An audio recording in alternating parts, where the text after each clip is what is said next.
për mandatin e ardhshëm të qeverisës. Zoti Kënjufca, fjolla për ju.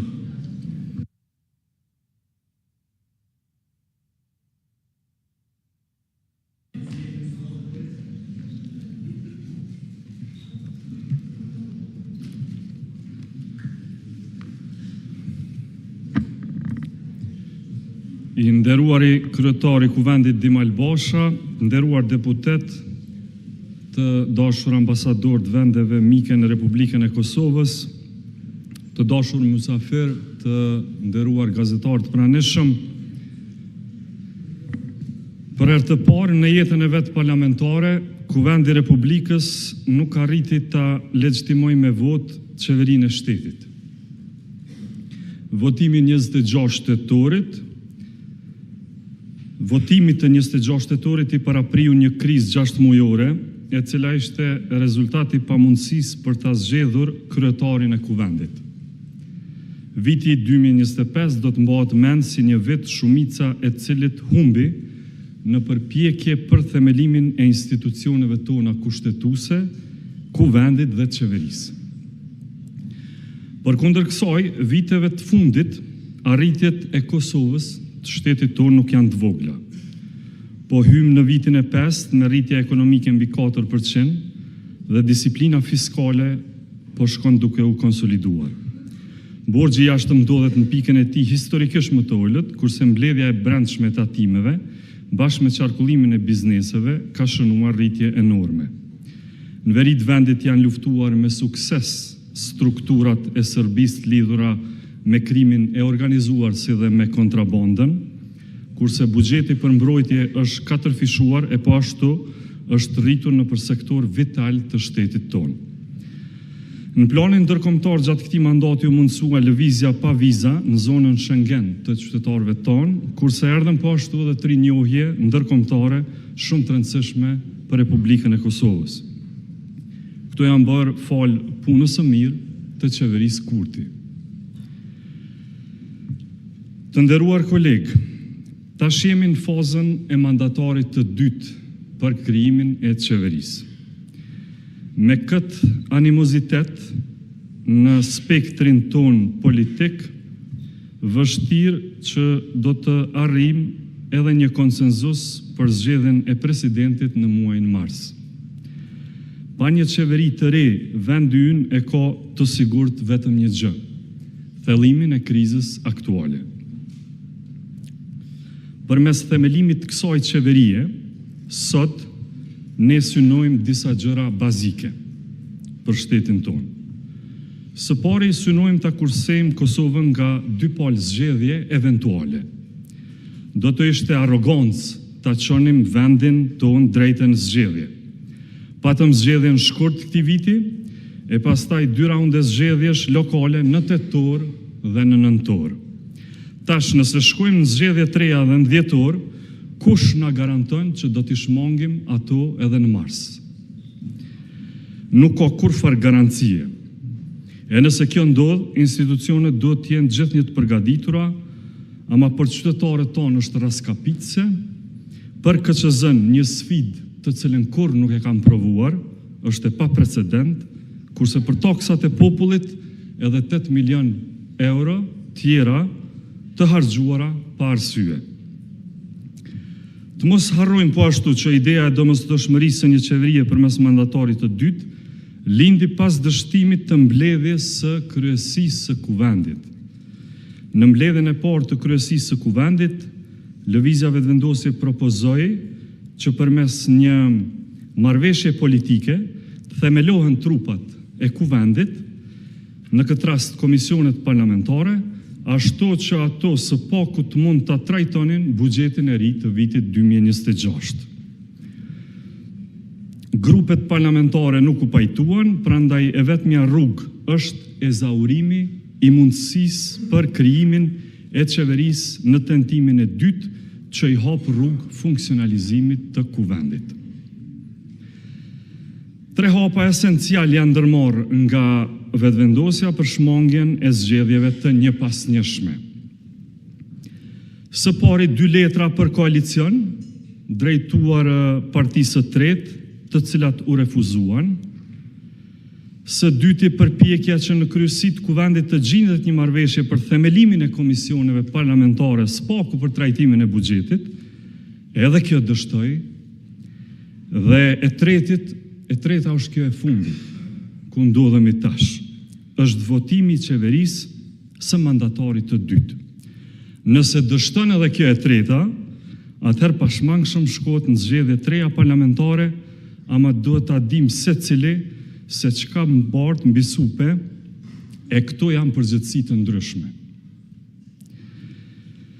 Disa çështje të cilat qeveria jonë do t'i trajtojë me urgjencë janë: buxheti i shtetit për vitin 2026, miratimi i planit rritjes së Bashkimit Evropian, disa marrëveshje të rëndësishme financiare ndërkombëtare, përfshirë edhe ato me Bankën Botërore, ekzekutimi i pagave të punëtorëve të Radio-Televizionit të Kosovës, si dhe miratimi i buxhetit për komunat Prishtinë, Gjilan dhe Zubin Potok.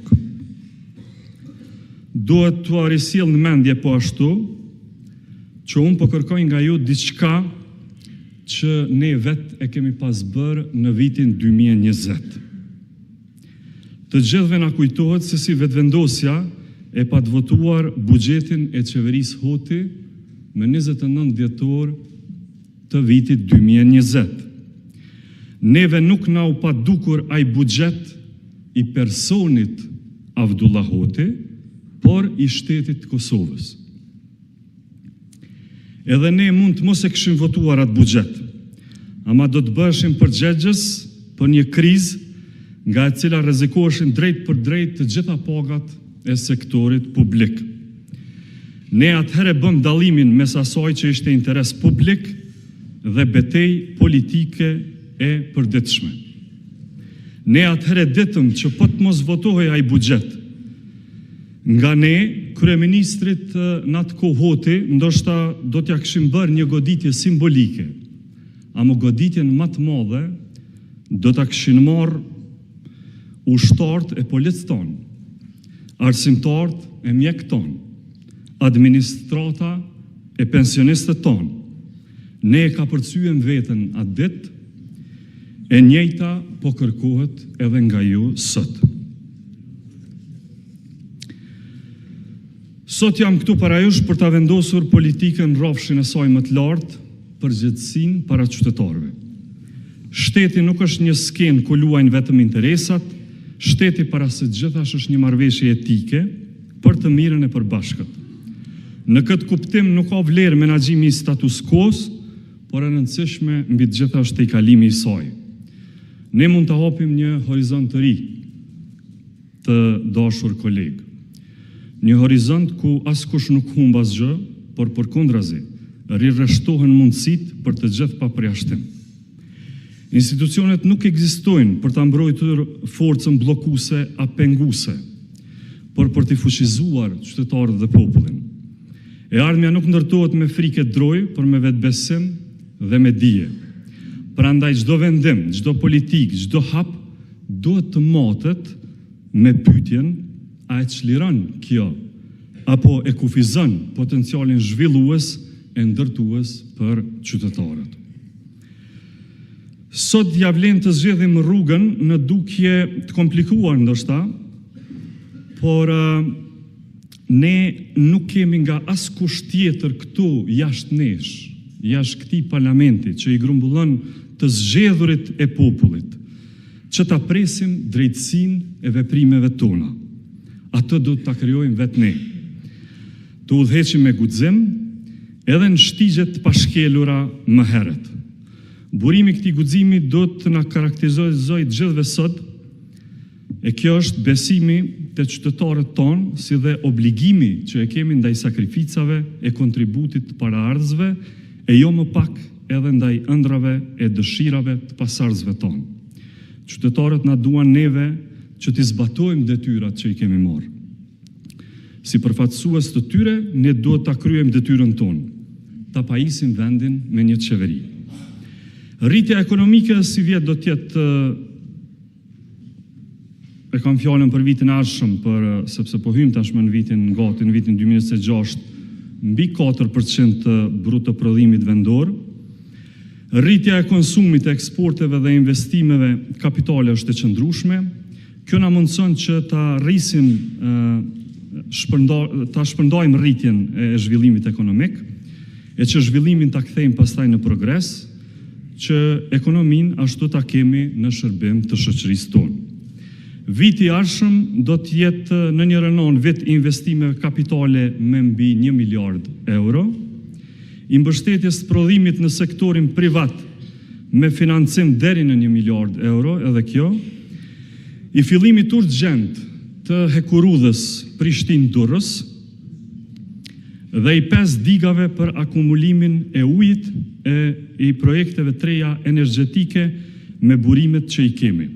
Kurse në anën tjetër, po ashtu vit i rritjes së pagës minimale në 500 euro, i mbrojtjes së të drejtave të punëtorëve, i reformës së sistemit tonë pensional, i fillimit të ndërtimit të sistemit informativ shëndetësor për fondet e sigurimeve shëndetësore. Me llogaridhënie të rregullt e transparent të proceseve, me sundim të ligjit e të rendit publik, do të jemi në nivel të përgjegjësisë shtetërore me funksionet që bartim dhe detyrat që i kemi para nesh. 2026 do të jetë viti i fillimit të transformimit të shëndetësisë publike në të gjitha regionet e Kosovës, prej spitaleve të reja që do të fillojnë të ndërtohen, te poliklinikat specialistike në për të gjitha anët e Kosovës. Është viti i fillimit të punës për ngrohtoret qendrore në regionet që po presin prej vitesh, e po ashtu edhe viti i fillimit të mbështetjes për vajzat dhe gratë, si asnjëherë deri më tani, pra edhe i mbështetjes me programe speciale për punësimin e tyre. Të rinjve në sektorin e teknologjisë së informacionit dhe të komunikimit, do t'ju qasemi me investime që do të ngrit këtë sektor në një nivel të ri. Kështu do ta mundsojmë kapërcimin e madh nga ndërmarrësia individuale në investimet strategjike madhore dhe krijimin e ekosistemeve të reja vendore. Do të realizohen edhe qindra projekte tjera të rëndësishme infrastrukturore, si dhe në çdo fushë të shtetit tonë. Të dashur kolegë, zonja dhe zotrinj, më lejoni që ta prezentoj kabinetin e qeverisë së re. Zëvendës kryeministri i parë dhe ministri i punëve të jashtme dhe diasporës, Albin Kurti. Zëvendës kryeministre e dytë dhe ministre e drejtësisë, Donika Gërvalla. Zëvendës kryeministri i tretë për çështjet pakicave dhe bashkëpunim, Fikrim Damka. Ministri i financave dhe ekonomisë, Hekuran Murati. Ministër për familje dhe mirëqenie sociale, Andin Hoti. Ministri i mbrojtjes, Ejup Maqedonci. Ministri i punëve të brendshme, Xhelal Sveçla. Ministri i administratës publike dhe digitalizimit, Lulzën Jakxhiu. Ministri i shëndetësisë, Arben Vitia. Ministri i arsimit dhe shkencës, Avni Zogjani. Ministri i kulturës dhe turizmit, Fatmir Spahiu. Ministri i sportit dhe rinisë, Blerim Gashani. Ministri i administrimit pushtetit lokal, Rasim Demiri. Ministri i mjedisit dhe planifikimit hapsinor, Fitore Pacolli. Ministri i bujqësisë, pylltarisë dhe zhvillimit rural, Armend Muja. Ministri i infrastrukturës dhe transportit, Besnik Bislimi. Ministre e tregtisë, industrisë dhe integrimeve evropiane, Mimoza Kusari. Ministre e energjisë dhe minjerave, Artone Rizvanolli. Ministër për komunitete dhe kthim, Nenad Rashić. Ministër për zhvillim rajonal, Sejnur Vejshall. Ju faleminderit.